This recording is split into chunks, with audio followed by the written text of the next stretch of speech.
the Princess of Wales.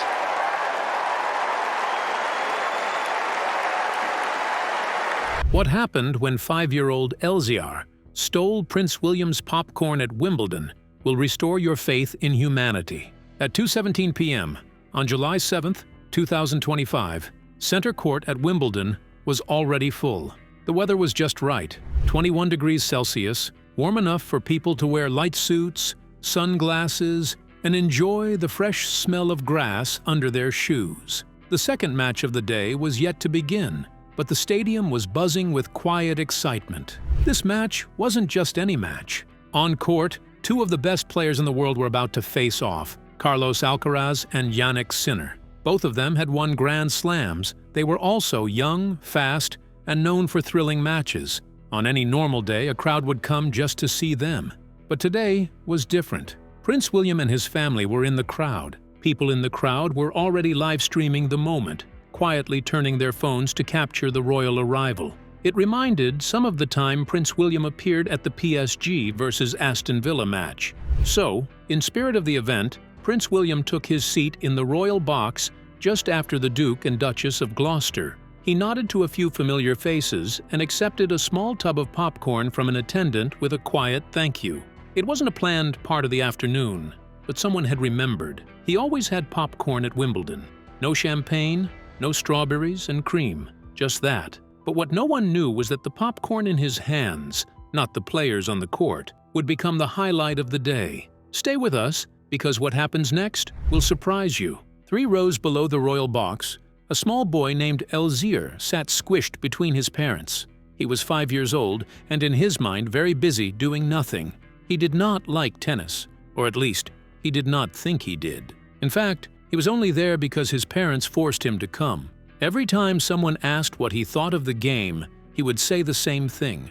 Words like break point and deuce make no point. He had no idea what they meant, and the worst part was that he did not care about the meaning. But his parents loved Wimbledon. His mother had combed his hair that morning like she was getting him ready for a royal portrait. His father had told him to behave like you're in church, but with cameras. At 2:30 p.m., the match began. The players took their positions. The crowd settled. The umpire called out the first serve. By 2:35 p.m., Elzear had already stopped pretending to care. The players were fast, sure, but not exciting. Everyone around him was clapping politely and nodding at points like they had all agreed it was fun. But Elzear's legs were starting to tingle from staying still, and his thoughts were drifting far, far away. He kicked his feet softly. His shoes didn't reach the floor. He leaned back, leaned forward, leaned sideways. Then something caught his eye, something that did not come from the court or from the players, but from the royal box. To be specific, it came from Prince Louis. Prince Louis, who was 7 years old, just a bit older than Elzear, was not having much fun either. You see, while his parents, Prince William and Princess Catherine, watched the game politely, Louis had already given up. He sat with his knees pulled up, holding a small red toy car in his hands. It was a little scratched, and one wheel was wobbly, but it was his favorite. Kate tried to help him focus. She leaned in, pointed to the court, and whispered, "Watch this rally." But Louis wasn't listening. He was too busy with his own game. He raced the car up and down his leg, then along the armrest, then onto the railing. "Zoom," he whispered, pretending it was flying. He twisted and turned the toy, making tiny engine sounds only he could hear. "Louis," Kate warned gently. He looked at her for a second, then turned back to what he was doing. But as Louis turned, his grip on the toy slipped. The little red car rolled off the side of his chair, bounced once on the edge of the royal box, and kept going. Down the steps, between the seats, spinning like a tiny wheel of fate. It finally came to a stop beside a shoe. And that shoe was Elzear's shoe. He looked down. A toy car. From out of nowhere. It just sat there, like it had been sent to him on purpose.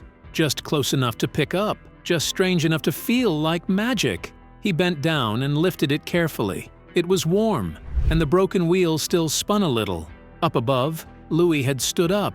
He was pointing now. "There it is," he said, pulling on his mother's sleeve. Kate followed Louis's pointing hand and spotted a small boy, maybe 5 years old, sitting 3 rows below them.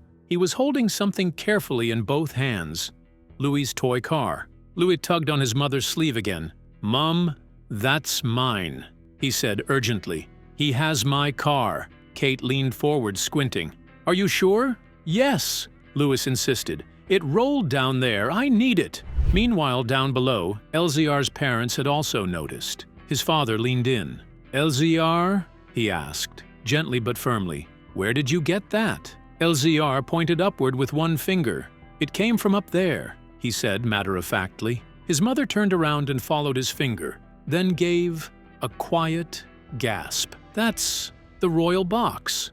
Elzear nodded. Meanwhile, Louis was growing more impatient. "Mum, can I go get it?" he asked. Kate shook her head. "No, love, we can't just walk down. When there's a break in the match, we'll sort it out. But I want it now," Louis pressed. Kate smiled gently, but stayed firm. "It's not the right time." Prince William, still focused on the match, was not aware of the back and forth that had been going on between Louis and Kate. But when he noticed Louis tugging on her arm again, his attention shifted. "Mum," Louis said for the third time, his voice firmer now, "I need my car." Kate sighed. "Louis, I told you. We will get it after the break." Louis turned to his father.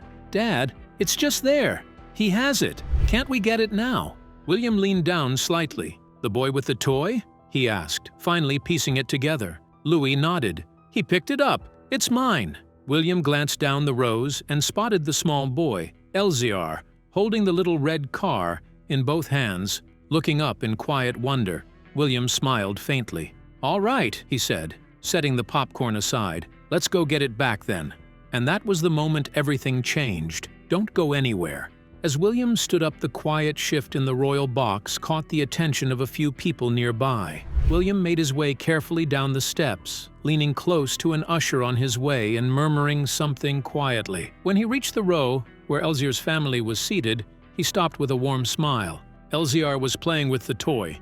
He had it running carefully along the back of the seat in front of him, making soft engine noises only he could hear. The little red car dipped, turned, and climbed over an invisible mountain made of wood and imagination. William paused. For a second he just watched, then he gently cleared his throat. "Excuse me," he said to Elzear's parents, his tone polite and warm. "That red car belongs to my son, but I can see your boy's gotten quite attached." Elzear's mother sat up straighter. "Oh goodness, we're so sorry. He just found it by his feet. We didn't know." "No harm at all," William said quickly. "It clearly found a good driver." Elzear stopped the car mid-turn and looked up. His face didn't show fear, just curiosity. He held the toy out, steady and open. William crouched a little, lowering himself to Elzear's level. "Thank you, young man. It's still warm," Elzear said, serious as a scientist reporting data. William chuckled softly. "I believe it." He took the car gently. Then, halfway through standing back up, he paused. He looked again at the boy. Neatly dressed, hair carefully combed, clearly bored by the match, but fully alive in his own little world. "You know," William said, glancing at the toy in his hand, "you seem to enjoy this just as much as Louis does." Then he turned to Elzear's parents. "Would it be all right if he joined us in the royal box for a while? I think my son could use a driving partner." Elzear's parents blinked. "In the box?" his father asked, just to be sure. "If you're comfortable with it," William replied. "You can come too, of course. It's just a few seats over. No pressure." There was a silence, half surprise, half disbelief. Then Elzear's mother nodded slowly, trying not to look too shocked. Yes, thank you. That's very kind of you." William turned to Elzear and offered his hand. "Shall we?" Elzear looked up at his parents. They both gave a small nod, still slightly stunned. So he stood, slipped his hand into William's, and the four of them, Elzear, his parents, and the prince, walked together toward the royal box. And just like that, a 5-year-old boy, who thought the tennis was boring, found himself in the most exclusive seats in the stadium because of a runaway toy car, a curious mind, and a prince who happened to notice. But it did not end there. As they approached the box, a nearby usher stepped in to help guide Elzear and his parents. A few people turned to look. Some raised their phones to take quiet pictures. It wasn't loud or dramatic, just a gentle shift in attention, from the match to something unexpected in the stands. In the royal box, Louis's face lit up when he saw his toy and the boy who brought it back. Princess Kate moved slightly to make room. Prince William pointed to the row just behind them and invited Elzear's family to sit. Once they were all settled, Elzear sat beside Louis. He did not say much, but his eyes were wide. Louis passed him the little red car again, just to show it still worked. Elzear smiled and gave it a small push across the armrest. Prince William leaned back in his seat and took a handful of popcorn. The tub was back in his lap now, warm and golden in the sun. Elzear paused mid-roll. His eyes wandered, first to the court, then to the tub of popcorn. He stared. William didn't notice at first, but Elzear's mother did. She gave him a gentle look, the kind that says, "Don't stare." His father gave him the same look, but with eyebrows. Elzear turned his eyes forward again, then turned back. This time he leaned forward slightly, reached out, lightly tapped Prince William's sleeve. William looked down, surprised, but not annoyed. "Oh," he said, following the small finger's aim to the tub of popcorn in his lap. "You like popcorn?" Before he could even answer his own question, Elzear reached in and grabbed a small handful, in a very quick manner. Then he sat back, chewing like it was no big deal. William raised an eyebrow, amused. Elzear noticed and gave a sheepish grin, one corner of his mouth still full. William chuckled. "Well, I guess we have found a common ground." The boy nodded, then whispered, "It's better than tennis." William leaned slightly toward him. "Careful, you're saying that in front of a stadium full of tennis fans." "I won't tell you if you don't," Elzear said. William laughed. "Deal." After that there wasn't much conversation, just the quiet sound of the match continuing below and the even quieter rhythm of two boys playing beside each other. Louis took back the little red car, raced it once across the armrest, then handed it back to Elzear without a word. They had never met before today, but already they had a rhythm. No fighting, no grabbing, just play, like they had done it 100 times. Kate glanced over and smiled. William shifted slightly, offering the popcorn tub between the two boys like it was a peace offering from another world. Louis took a few pieces. Elzear took a few more. No one said thank you. They didn't need to. Behind them, Elzear's parents sat quietly, still clearly absorbing where they were. Elzear's father whispered something to his wife. She smiled and shook her head in disbelief. William leaned back and murmured to them, "Not often you get a better show in the stands than on the court." They both laughed softly, like they were trying not to break the spell. And here comes the shocker. Down on center court, the third set was heating up. Sinner was fighting back, pushing Alcaraz into longer rallies. The crowd would gasp, then applaud, but not everyone was looking at the court. Some spectators nearby had noticed the small guest in the royal box. A few phones rose quietly, not to film the players, but to catch the moment above them. It wasn't disruptive. It didn't need to be. There was just something endearing about two small boys sharing a toy and some popcorn, while legends battled below. The commentator, catching the scene from a camera angle, couldn't help but mention it during the broadcast. He simply said, "We seem to have a bit of popcorn diplomacy happening in the royal box today. A young guest joining Prince Louis for some mid-match entertainment. Lovely to see." While that was going on, Elzear leaned in toward William again, voice barely above a whisper. "Do you always have popcorn?" "Every Wimbledon," William said. "Not strawberries and cream?" William shook his head. "They're too fancy. I like simple things." Elzear thought about that. "So, popcorn's like your tradition?" William smiled. "Exactly." Elzear picked up a piece, held it like it was a new discovery. "It's a good tradition." Then, as if he had cracked some secret about being royal, he asked, "And you still get bored?" "Sometimes," William said, "even with popcorn." The fourth set was tense. Alcaraz pushed through with a break of serve and didn't let go. After 2 hours and 40 minutes, it ended with a hard-earned winner. The crowd leapt to its feet in applause. Louis clapped without letting go of the toy. Elzear clapped too, although it was more for the noise than the result. "Did we win?" he asked. William laughed. "You didn't even know who was playing."